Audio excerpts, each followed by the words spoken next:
Thot pejgamberi alayhis salatu wassalam në botën tjetër, kur dhe shohën njerëzit, edhe burrat edhe gratë që kanë bërë dua, kur dhe shohën se çfarë të mirash do t'ju jape Allahu xhaleshanuhu atyre që nuk ua ka pranu duat në dynja, sa të mira do t'ju jape Allahu xhaleshanuhu atyre që s'va ka pranu duat në dynja, krejt tjerët do luten që o Zot, sikur mos na kishe pranu as një dua hiç, aman hiç, as një dua.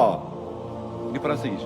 Aq mira do kenë njerëzit që mendojnë se Zoti s'ta ka pranu as një dua, po s'ka problem.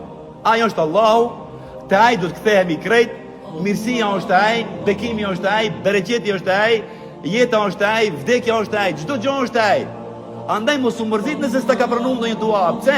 Se në botën tjetër thot kur do e shohësh njeriu, sa mirësi do të ketë, sa shpërblimi do të ketë, ato që nuk u është pranuar duaja, njerëzit do të luten që asnjë dua atyre mos t'ishte pranuar në dynjë, asnjëherë kur.